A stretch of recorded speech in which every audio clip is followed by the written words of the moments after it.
Mula sa perlas ng silangan, halika't lakbayin natin ang malaparaíso sa ganda sa Maasin City, Southern Leyte, dito sa Lakbay Pilipinas. Tara na!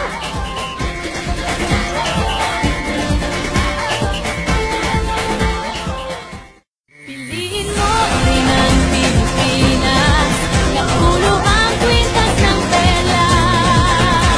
Piliin mo, yakapin mo, kayamanan niyang litas. Piliin mo ang Pilipinas.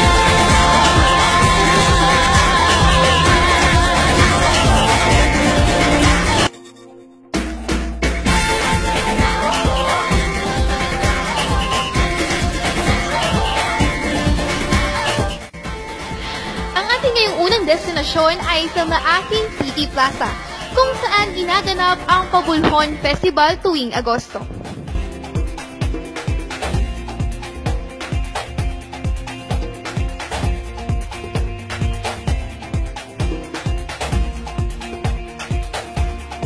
Ito ay pinagdiriwang sa pagkakaroon ng masaganang ani sa lugar ng Maasin.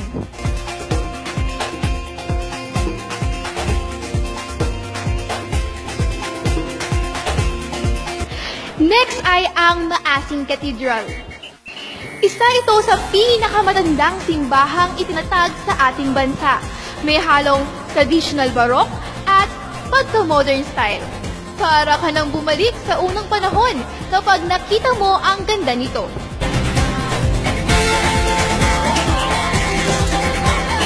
Ang The Lady of Assumption naman sa Jalaki Hill ang tinaguriang tallest private-owned shrine sa ating bansa. Maraming debotong ang nagpupunta rito taon-taon.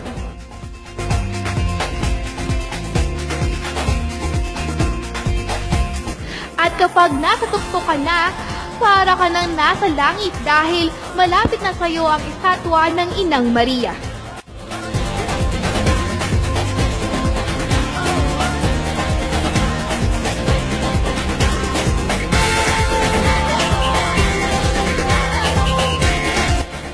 Hay, napakaganda nga naman ng tanawin na iyong masisilayan.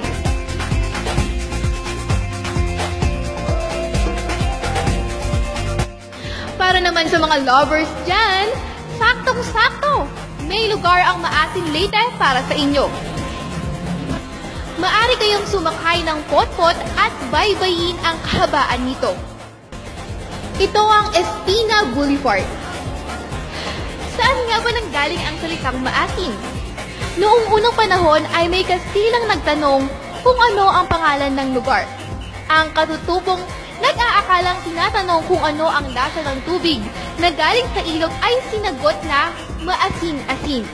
At simula nun, tinawag na ang lugar na Maasin.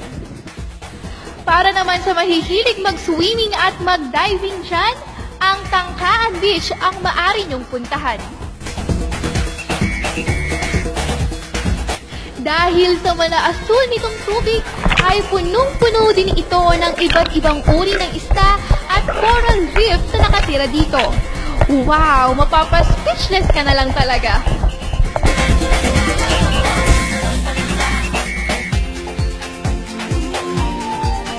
Kung gusto mo namang ma-experience ang ibang yamang tubig ng Southern Leyte, nandyan ang Linaw Lake na nag-aanyaya sa inyo. Hindi lang malinis na tubig ang magugustuhan nyo dito, kundi pati ang ganda ng lugar. Ayan, may singit pa nga oh!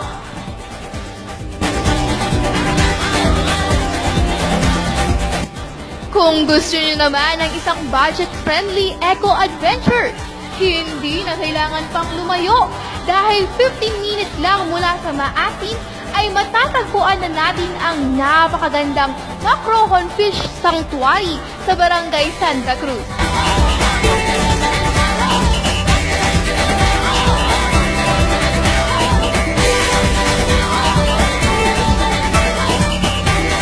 Tara, food trip naman tayo! Tikman naman natin ang mga pagkain sa Leyte lamang matatagpuan. Unahin natin ang napakasarap na suman ng Leyte, ang puron. Ganon din sa were-were. Para siyang maha pero mas creamy hindi pa ito. Napakasarap nga naman talaga. Ang ibig sabihin ng were-were sa Tagalog ay gumagalaw-galaw.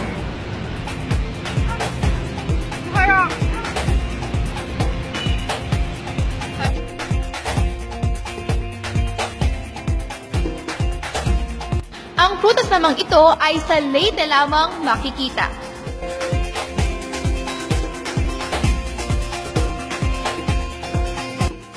Tikman naman natin ang puto at sikwate. Ito ay malagkit na pinapares sa mainit na tsokolate.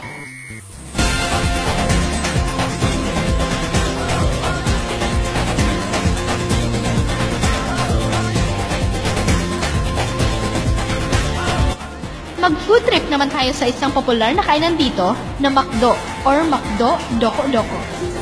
Nakakatuwa din dito dahil habang kumakain ka ng napakasarap na pagkain ay hinaharana ka pa.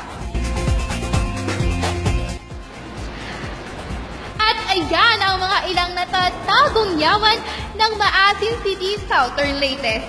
Kulang talaga ang oras sa dami ng mapupuntahan dito. Talaga nga namang, it's more fun in Southern Leyte. Goodbye, Leyte, till I met you again. Kapulo ang kwintas ng pera.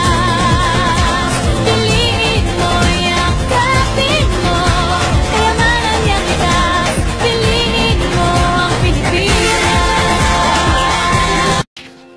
Mula sa perlas ng silangan, halika't lakbayin natin ang malaparaiso sa ganda sa Maasin City, Southern Leyte, dito sa Gabay Pilipinas. Tara na!